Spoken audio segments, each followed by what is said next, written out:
वचन, प्यारा वचन, ईशो मसीह का प्यारा वचन, पाँव को दीप को राह को रोशन, ये है मसीह का प्यारा वचन, ये है वचन, प्यारा वचन, ईशो मसीह का प्यारा। परमेश्वर के धन्य नाम की महिमा हो। प्रभात मनन के सत्र 1795 में आप सभी का बहुत ही विनम्रता के साथ स्वागत करता हूं। आइए आज के मनन के लिए हम पढ़ते हैं इब्रानी अध्याय 2 पद 15। और जितने मृत्यु के भय के मारे जीवन भर दासत्व में फंसे थे उन्हें छुड़ा ले। पिछले दिन का मनन समाप्त करते वक्त मैं कहकर समाप्त किया था कि पाप में मनुष्य का दासत्व के बारे में रोमियो की पत्री 7वां अध्याय से हम विस्तृत रूप में अगले मनन में देखेंगे। रोमियो की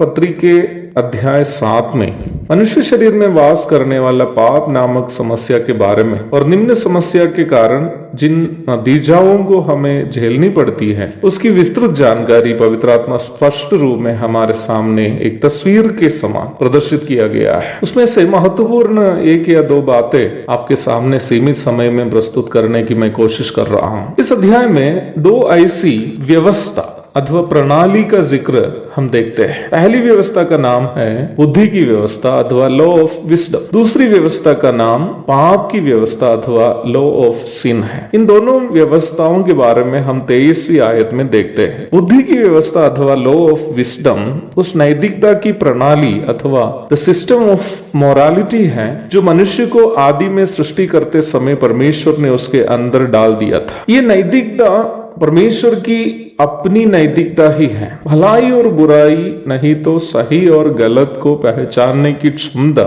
ये व्यवस्था मनुष्य को देती है। हम इसे विवेक अथवा कॉन्शियंस भी कहते हैं। मनुष्य शरीर की वास्तविक नैतिक प्रणाली वास्तव में यही है। परंतु मनुष्य शरीर में प्रवेश किया गया पाप मनुष्य के अंदर एक और व्यवस्था को डाल दिया जिसका नाम है पाप की व्यवस्था अथवा द लॉ ऑफ सिन। पाप की व्यवस्था को हम कंप्यूटर में घुसने वाला वायरस से तुलना करके समझ सकते हैं। कंप्यूटर में घुसने वाला वायरस क्या करता है? वायरस भी एक प्रकार का सॉफ्टवेयर ही है। वायरस कंप्यूटर के असली सॉफ्टवेयर को प्रदूषित करता है। वायरस घुसने के बाद भी कंप्यूटर का असली सॉफ्टवेयर कुछ हद तक कभी कभी काम करता ही है, परंतु यह सॉफ्टवेयर अर्थात कंप्यूटर का ओरिजिनल सॉफ्टवेयर वायरस घुसने के बाद उतना काम नहीं करेगा जितना वायरस की अनुपस्थिति में करता था। मनुष्य शरीर में प्रवेश किया गया पाप भी वास्तव में इस वायरस के समान काम करता है। पाप की व्यवस्था मनुष्य की उस नैतिकता को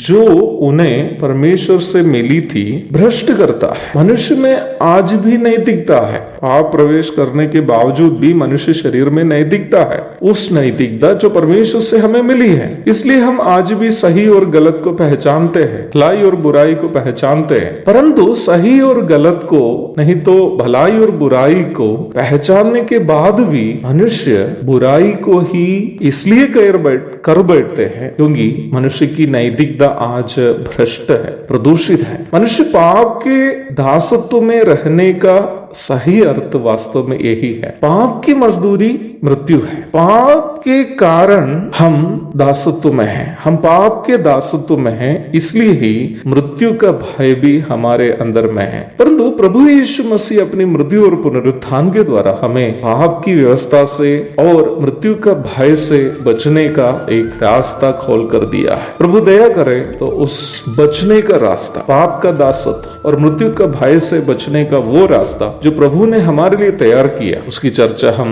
कल करेंगे। तब तक के लिए आपसे विदा हो जाता हूँ। प्रभु आप सबको आशीष दे, उनके धन्य नाम की महिमा हो। आमीन।